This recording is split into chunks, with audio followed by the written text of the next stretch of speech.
to be the mouthpiece of the Democratic Party, and I apologize if I sound like I am. But putting all that aside, do we not want the person who heads this very, very important agency? No, we want a liberal progressive like Tulsi Gabbard. Bye, Tulsi! Bye-bye! And I will point out that his predecessor got criticized from showing up in Georgia to check the voting records there. What does that have to do with national intelligence? Or am I missing the real threat to our republic? And it's from within, and that's what the DNI should be concentrating on. And the guy who sees so clearly is the President of the United States, that this is the guy the President can trust to make America safe again. Make America safe again. NASA. Red Hat. NASA. Make America safe again. NASA. All right. I just made that up. How does that one fit? Am I a little bit more sarcastic today in my presentation than I usually am? I apologize. I probably am. Am I probably not as balanced in my presentation as I usually am? I apologize. Probably I am. I think in analyzing myself, part of this is I'm hoping somebody comes up to the stage and says, Gary, take it easy. You're viewing this completely incorrectly. You're drinking the Kool-Aid that's been served to you by the Democrats. This is not what it seems. This guy is going to be good for our nation. Please, I implore people who disagree with the Democratic assessment that I have pretty much reflected, please, somebody allay my fears. And the fears that I may be putting into the hearts of my listeners. Tell me I'm wrong. I would love to hear that. I'm serious. I'm not being sarcastic. I would love to hear that my assessment is way off base. Really. So with that, and it's a very small stage, so it's going to be a very short conversation unless we get some more hands up. We will start calling people in the order in which I see them, and today that order begins with Marshall, followed by Scott. On a wake and a prayer, I'd hope he is competent in some way. But from what I've heard of senators think he'll get the acting, but he'll never get the actual confirmation because, as some of them have said behind closed doors, he's incompetent or like he doesn't have anything to do with intelligence. I don't know if this is strictly about sticking the intelligence community with loyalists, but he has a really bad habit of choosing really bad people to do these jobs. In particular, like Tulsi Gabbard? Borrow a couple of people. He's just like winging it. He's supposed to be this great negotiator, but he's a very, very poor staff taker. I think Marco Rubio is his standing star. As somebody who can kind of stand on his own, but aside from that, he's hurt himself a lot more when he's helped himself with this kind of stuff. So what I would like to believe it is apolitical and it will work because we shouldn't make intelligence collection political, even if people view it as having been political in the past. We should just try not to make it political. I don't really have much faith in that. So I think he's going to make it political. I think he's going to cite some previous instances which are semi-plausible. I don't know what they'll be, but about the quote Democrats misusing intelligence for political purposes too, as a way to justify this guy's tenure. But I'm not very impressed with him, and from what I've heard, I'm still never impressed with him. So I'll leave it there. know, looking at this a little bit more broadly, correctly or incorrectly, and you alluded to it a little bit, Jish, there in your last comment, Marshall. This administration has been, and it goes back to the Russian investigation involving the president, or maybe not involving the president, and maybe there was some legitimate reason for it, or maybe it was strictly political on the part of the Democratic administrations. But this president has been very upset, correctly or incorrectly, with what he has seen as the weaponization of the federal government against him and his allies. And let's just say, for the sake of discussion, he's correct. And whether he's correct or not, I think we can all agree that his argument that these federal agencies ought not to be weaponized to go after political enemies is something that we should be supportive of, the president's position on that. Oh, you mean like the former administration, who weaponized the intelligence community to sabotage, espionage Donald Trump and assassinate him?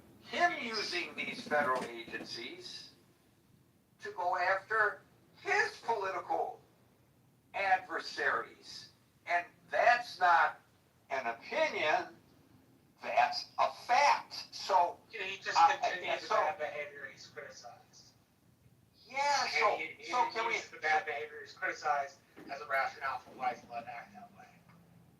Right, so, I mean, should we say, well, you know, the Democrats did it, so it's what's good for the goose is good for the gander, or should we say, we should reform this and not allow this to occur?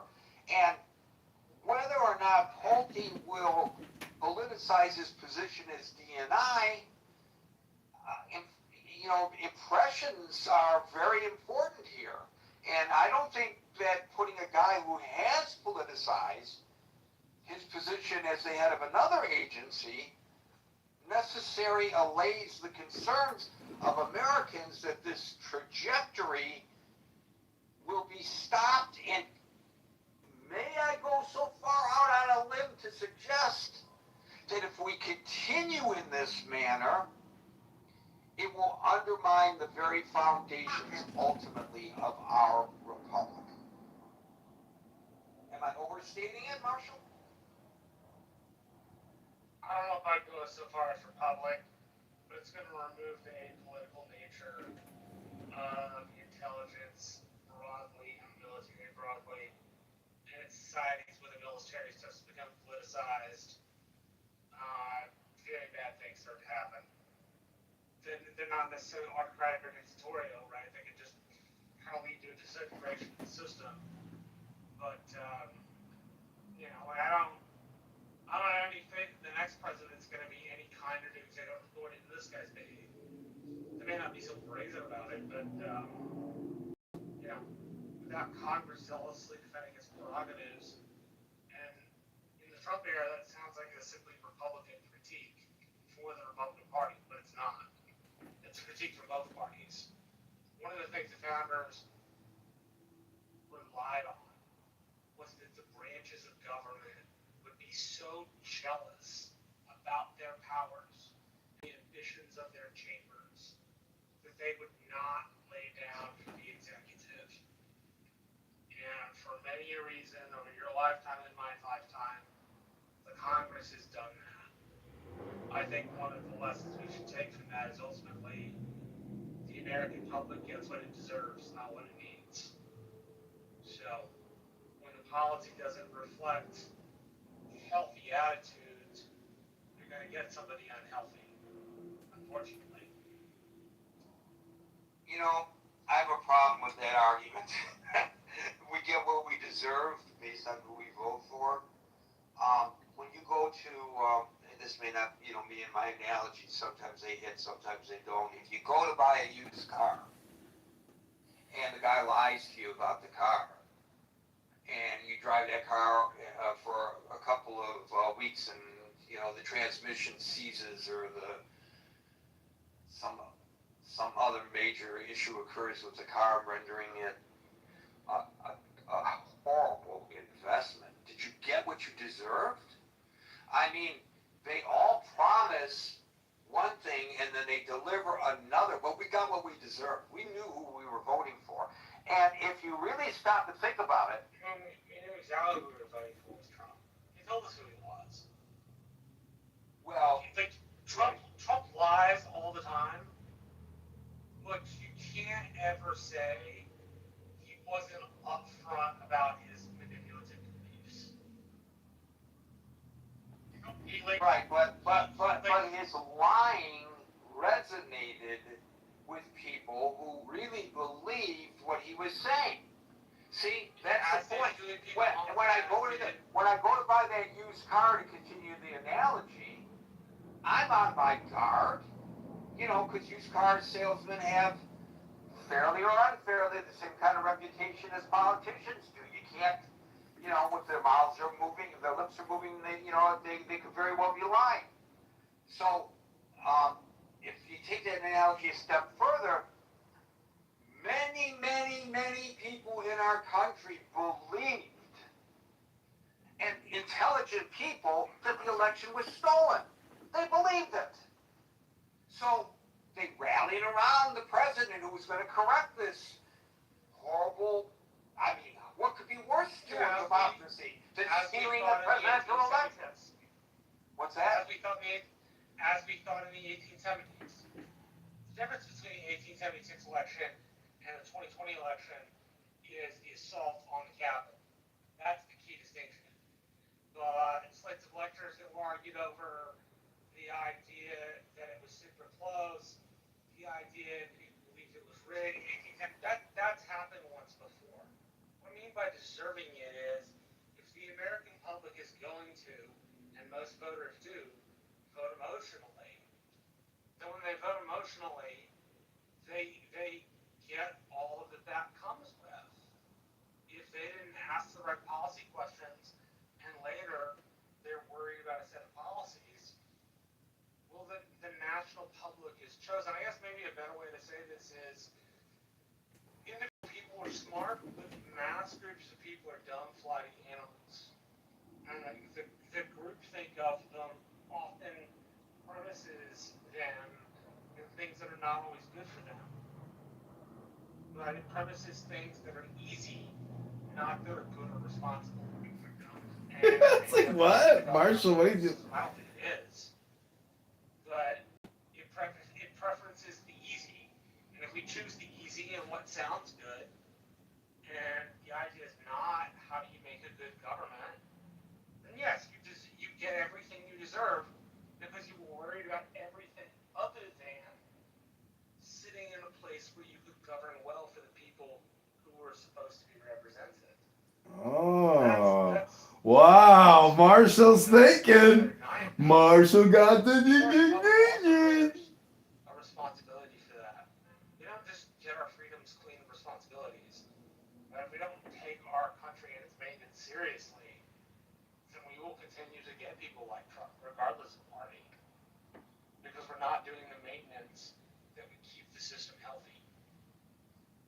The two parties really determine who the candidates are going to be. You and I have very little input into that. I have no input into it. I have zero. You do because you can vote in your primaries. I don't because I choose not to vote in the primaries because I would consider that to be contrary to my anti-partisan beliefs.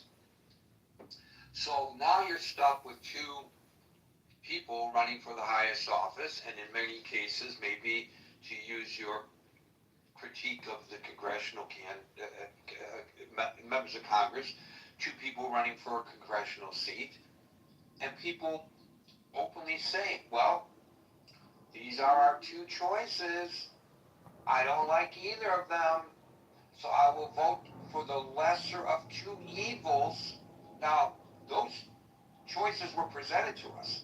We didn't walk into a restaurant and have a huge menu we could choose between fish and fowl and